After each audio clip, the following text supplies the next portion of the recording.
Thanks for watching our presentation today on customer surveying best practices. You'll be hearing from Dennis Chapman, President and CEO of the Chapman Group, a strategic account management and sales effectiveness consulting firm. Also, founder of LoyaltyProfessional, a strategic business unit of the Chapman Group. The presentation today is on asking the right people the right questions to get actionable customer feedback. In this webinar, we'll be covering best practices for enterprise customer feedback programs, acquiring the voice of the customer data that enables the right actions, enables suppliers to keep and grow their accounts, and create customer collaboration that produces customer loyalty and commitment. The runtime for this webinar will be approximately 30 minutes. Please submit your questions to info@chapmanhq.com. And with that, I'll turn the presentation over to Dennis Chapman. Thanks for joining us, Dennis. Well, thank you, Candy. I really appreciate having the opportunity to share some thoughts around a very important topic that in our business community today, and that is doing some best practices around keeping and growing those important customers that we have out there in a very challenging global economy. Some of our key focuses that we want to look at today are the data that enables the right actions for all of us to take the right actions with those customers that are requiring a lot of important efforts and activities from their suppliers, and those actions that enable suppliers to keep and grow those customers, as I mentioned.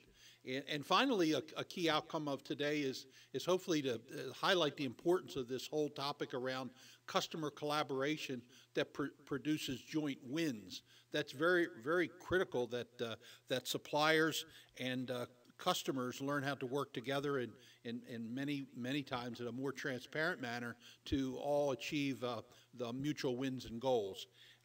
I also always like to thank people for taking the time to become a little smarter and go through exercises like this, because in today's, as I said, challenging economy, I really believe that being smart and having all those best practices at our fingertips is a very solid business practice.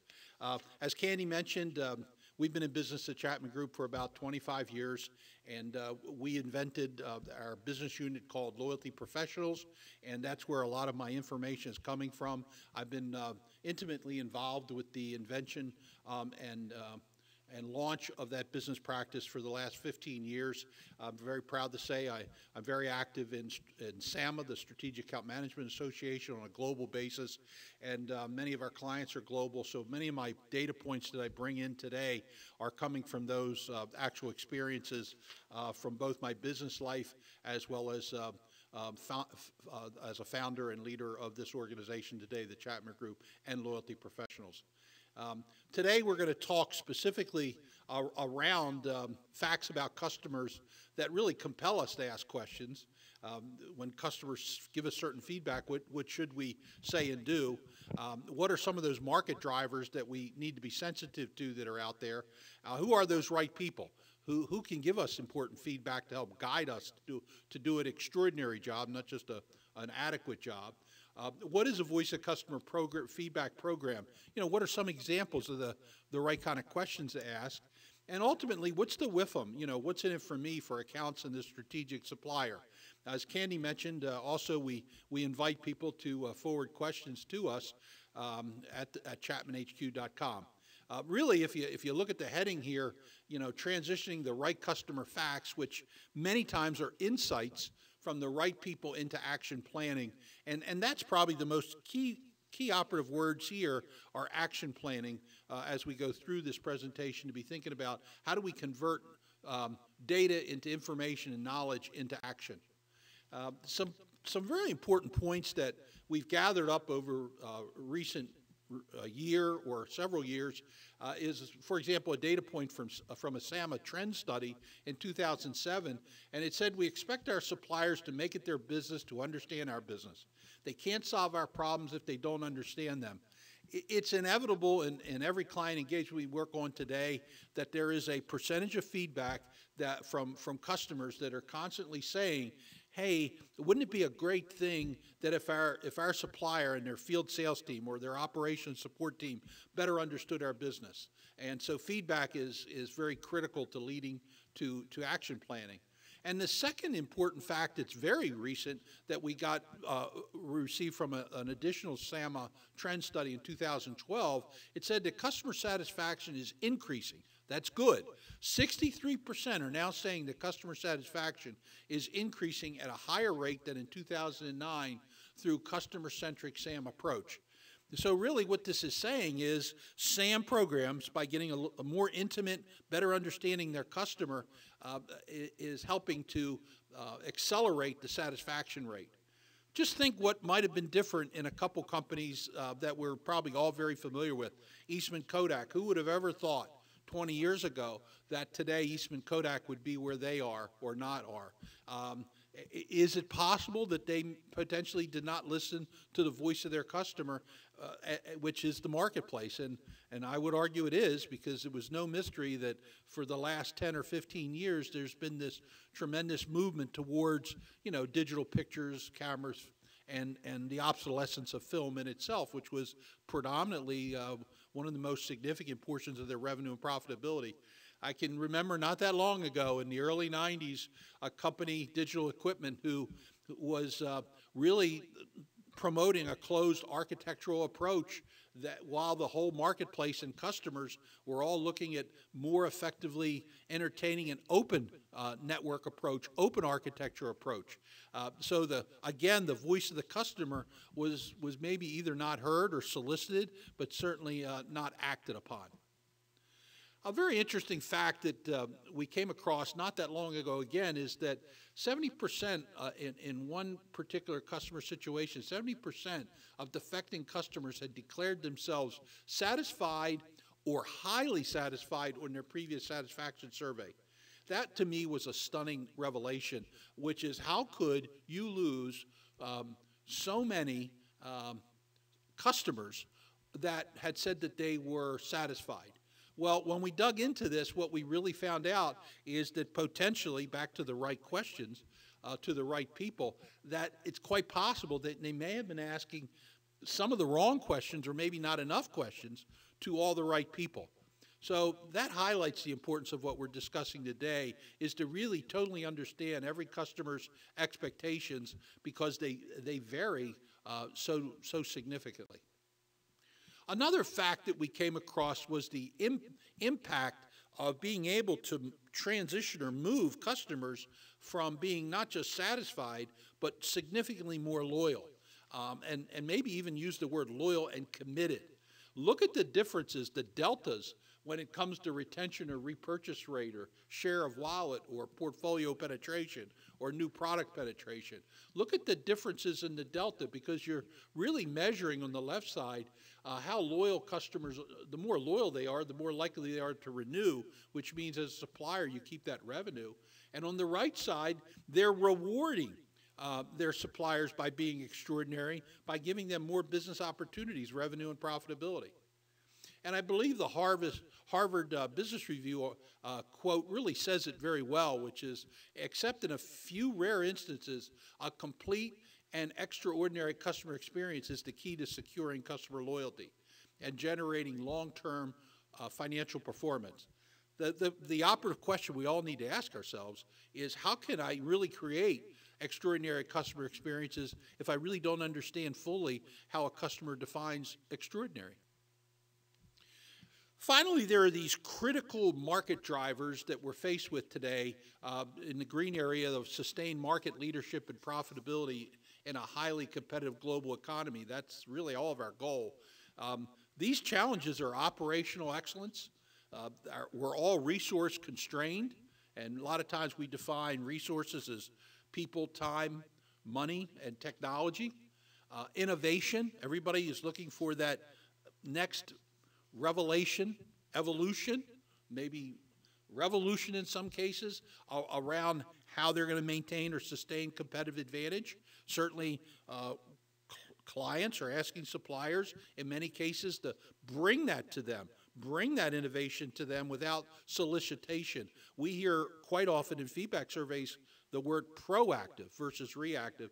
And we've just naturally, over time, all been faced with this brain drain where a lot of companies have gone through a lot of right sizing or employee adjustments and whatever, and maybe they're not as rich in the resources they once had to guide them to the future. The real operative question here is, are you now relevant? As you think about these market drivers and challenges, are you relevant, viewed as a high-impact supplier?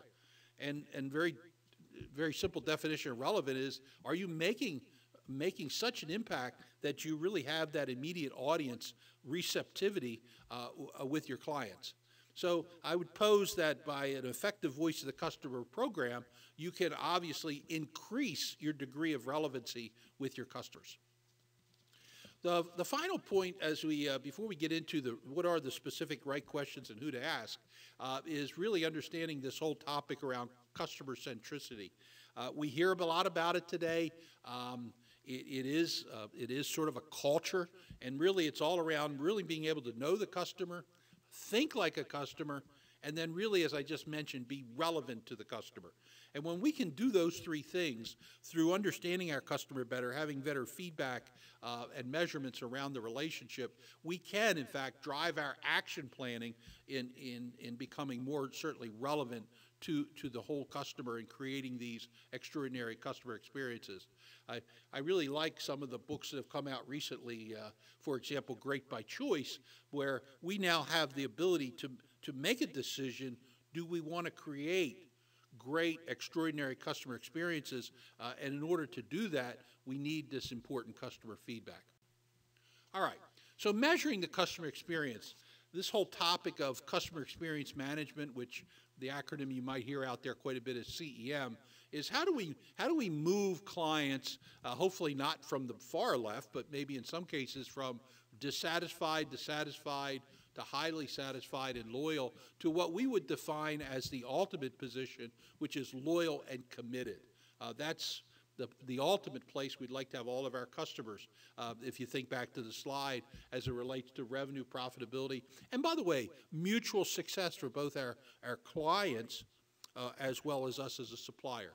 So what we're ultimately after here is creating some form of a loyalty index or a scoring approach that would tell us at what position are our customers, and in some cases, what are the gaps in between being satisfied and certainly much more loyal and committed. We look at a very simple grid here in that logical progression, especially in loyal and committed. There are some real clear definitions that make a client loyal and committed. And really, this whole topic around a collaborative and more transparent relationship is a key indicator that we have a loyal and committed client. Certainly, high mutual dependencies lead us to where we're both working together and somewhat dependent upon each other for success. Certainly is a more loyal and committed relationship. Now, there's certainly absolutely nothing wrong with having loyal customers, and in some cases satisfied. But our argument in the new economy, the new global economy, we've got to come up with the right feedback that enables us to move customers from not just satisfied, but certainly to more loyal, and ultimately to more loyal and committed by certainly the definitions and the characteristics that you see on this grid.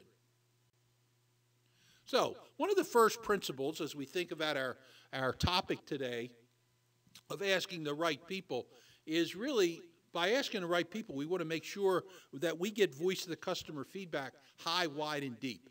And what that means is we want to make sure that we get feedback from the senior leaders in our client organizations to the operational people we work with on a daily basis. And in some cases, we go across business units, either maybe geographically or functional business units, so that we ultimately have this entire network of feedback from our customers that enable us to do a very good, solid analysis. So high, wide, and deep is very, very critical. Now, suggestion. One approach we have, and we have that capability, and we suggest that our clients use it, is we can take a full general script, the survey script, for example, and we can, by the function of a person or the role of the person, only present to them appropriate questions that would align to their function or role or title in an organization. There are some things that are going to be more pertinent and able to be evaluated by your customer, specifically the contact in your customer, than others. So we definitely suggest following that. And certainly you do want to strive over time to have this high, wide, deep relationship network, especially in your account management approach. One very positive impact that we've experienced by this approach is some of our clients, when they started their Voice of the Customer program, identified early on that they didn't have the necessary high, wide, and deep relationships required to get such valuable feedback, and it enabled them to literally take a new whole approach into establishing their relationship networking best practices.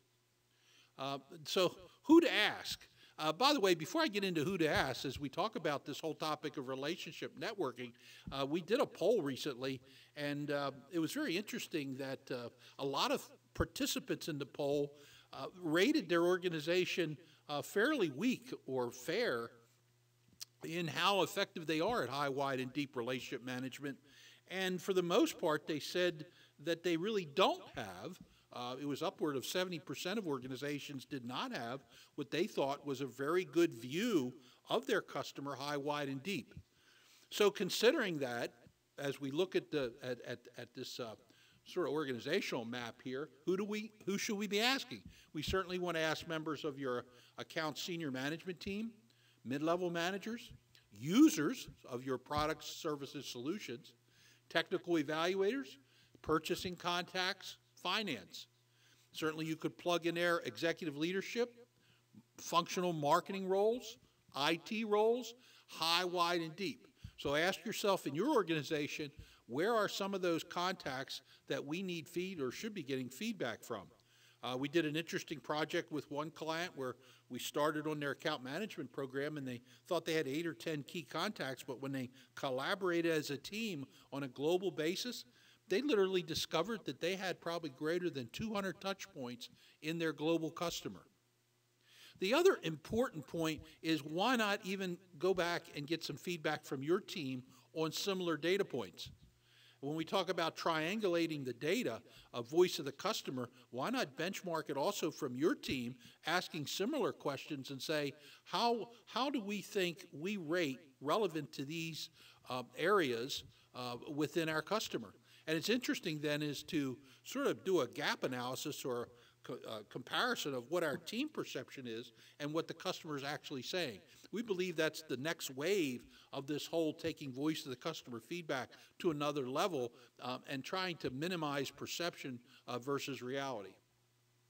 So principle 2, based on that, is make sure that we develop questions with more of an outward-in approach than an inward-out approach. We have a natural tendency to collaborate as a supplier on what we would like to know from our customer. I would offer up a very important point is, why not also think about what might our customer want to share with us that's important to them, so that eventually our Voice of Our Customer program script has components in it that's very reflective of what they believe are the important points of the relationship, as well as what we would encourage are important points of the relationship. So we want to get questions or a survey script that looks through both lenses of certainly as us as a supplier, but also the lens of the customer. Principle 3, we want to ask questions to provide answers that are relevant, and this is real important, can be quantified, creating a very defined loyalty commitment index. Two very important phrases that I ran into, statements not long ago, but certainly I've been living by. You can't manage what you can't measure. So when we do ask questions, the right kind of questions, we want to make sure that we're getting very quantifiable answers, so that when we receive those answers, that we can measure the responses, and certainly metrics that are specific, measurable, achievable, realistic, and timely are critical. And the other point is, you can't measure what you can't describe. So clarity and specificity in our surveys is critical, that any any potential taker of these feedback analysis surveys should certainly be able to right away understand what the question is and what's being asked of them, and to be very specific.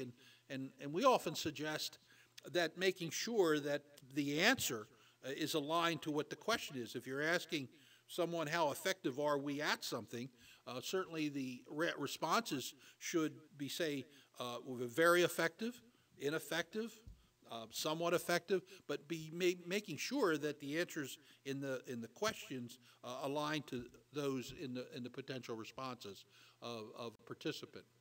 So ultimately, where we're going to end up is what we recommend is some form of a loyalty commitment index. We use a scale of 0 to 100, and we like to highlight that this is a benchmark number. It's really not a pass-fail. Yes, if the number is real low, I could probably make a pretty good business case that you're at higher risk of losing this customer or that revenue. However, when you first initiate any kind of voice of the customer survey, it's definitely a benchmark to grow from, getting into our second point around action planning.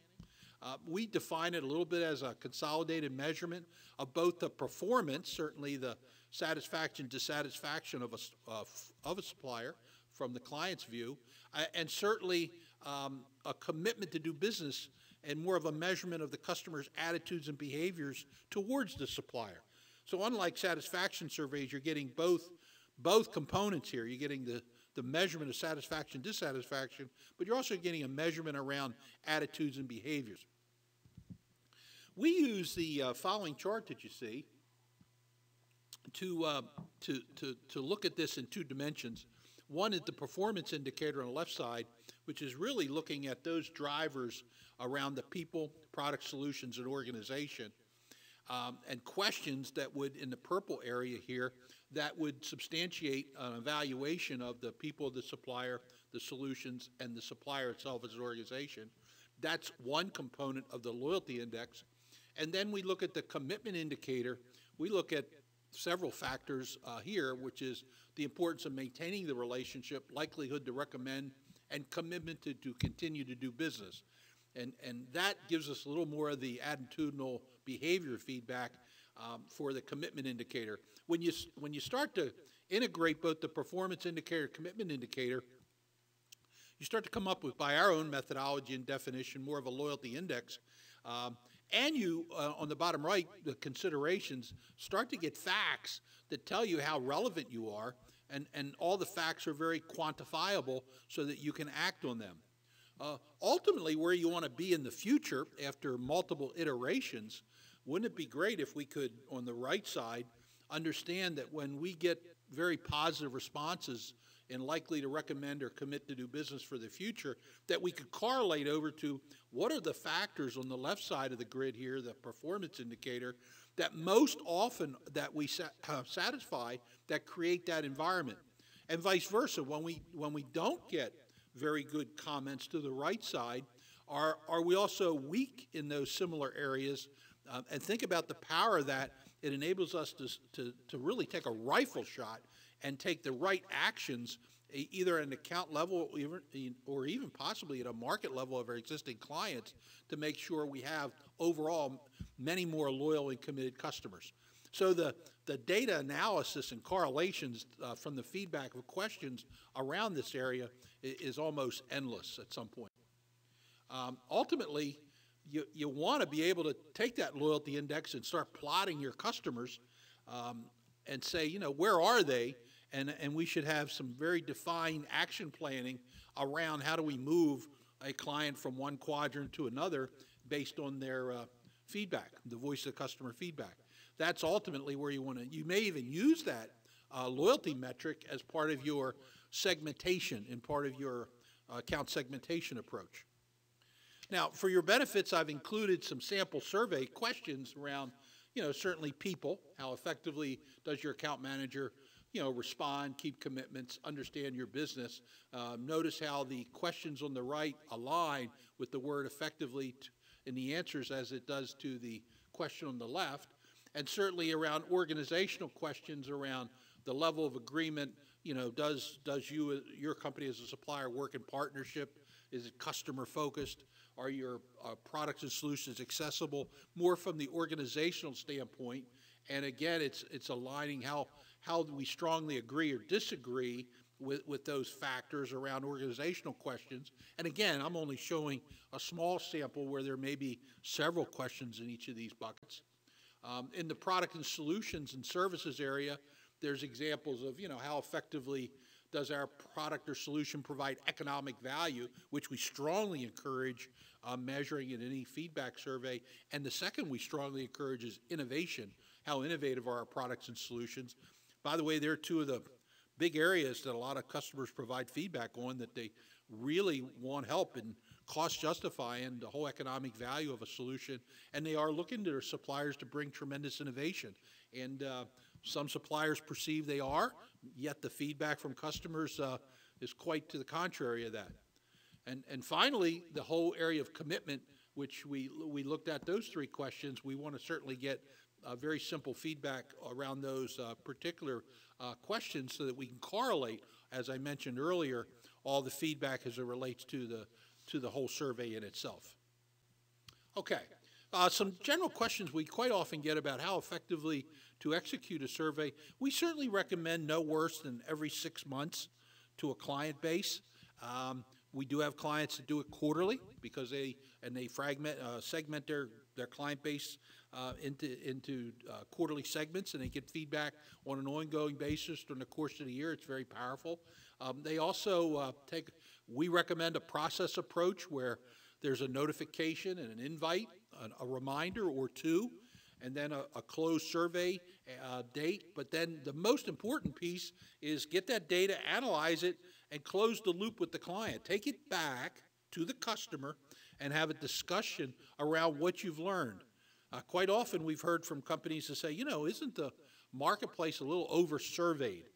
Well, as consumers we are, but we're also probably frustrated because quite often the people who send us surveys never call us back and say, here's what we're doing with your information. In a B2B environment, business-to-business environment, it is strongly advisable, and I might even suggest in a B2C environment they should do this, but certainly take that information back, make it part of the collaborative process with the customer, and say, this is what you've told us, this is what we now believe, is that accurate, and this is what we're going to do about it, so that when we get together in another 3-6 months, we can basically engage and talk around this to see if we are continuing to move this relationship to a very loyal, committed level. By the way, that leads to a great way to have joint scorecards, a much more collaborative and transparent relationship. We sometimes refer to that, by the way, as collaborative action planning with the client. We've had some customers, as a case study example, that received some feedback around how to better align their strategic account plan, that the solutions weren't as mapped as it should be to the customer, and they were able to basically engage with their customer and readdress, for example, how their account managers were working with their customers, and that maybe their relationships were not as in-depth as it needed to be. We received some of that from taking an analysis of what we call the highs and lows in those sections when I went over the questions on the left side, and saying what was the top question, what was the lowest question, and then to act accordingly to take appropriate action planning to make this a more mutually beneficial relationship. And you can see right away that in this particular company that how likely you would be to recommend us to others was a little low, 69%. That would be of grave concern.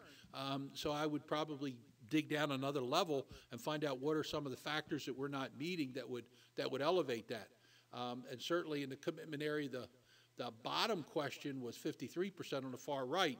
That is really low, and as I said, it would certainly justify further analysis. Some of our customers take this and basically bucket it into the feedback they get in the green area that's very positive. They don't want to lose the positives and not just focus on negatives. They want to capitalize on the positives.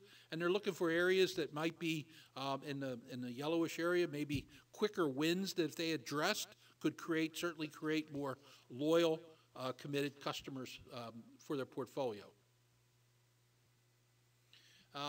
Principle 4 is very important, which is, as I mentioned before, is to be able to convert these knowledge and facts into insights, then action.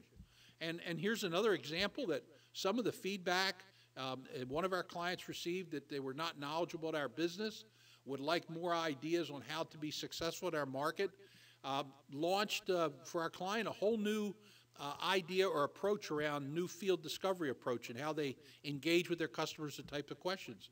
Another situation, our customer received feedback that they didn't understand the value to price ratio and the needs that weren't being addressed, enabled our clients to take a hard look at developing and launching more of a more defined economic value proposition or an ROI calculator type approach, so they could really justify or quantify the economics of the relationship. So again, taking that feedback and converting what we call it into a prescription for success, an action plan, is really the power of this through every survey iteration. And then over time, hopefully, by narrowing it down to a couple strategic initiatives, you start to create not just satisfied customers, but certainly, as I mentioned before, much more loyal and committed customers. The survey into action process is relatively simple. You get the facts, you analyze them and turn insights into analysis, and then, as I mentioned, you end up with this prescription for success action planning, which we, by the way, as a provider in this business space, provide that as sort of a top-line recommendation, prescription for success. And if we were you as a client, what might we consider doing? Certainly clients have additional insights around initiatives or practices of the market to complement that, so us working in collaboration with our client provides a great outcome. Principle 5 is, I mentioned before, I want to highlight before we end, is engage the customer in the process, close the loop.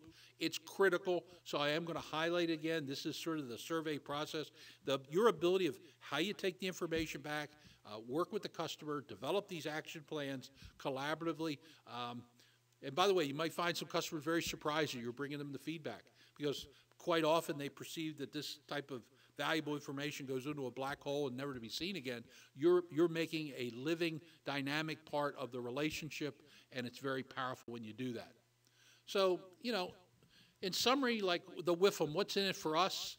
Certainly as a supplier and customer, as a supplier, we certainly can retain and grow those important customers. And as it says right here, gathering feedback can really increase cross-sell and upsell effectiveness 15 to 20%. That's significant. Customer data can help us influence and guide our business. It gives us great insights to buying preferences and direction. Think of what it does to drive collaborative action planning between your clients and you as a strategic supplier.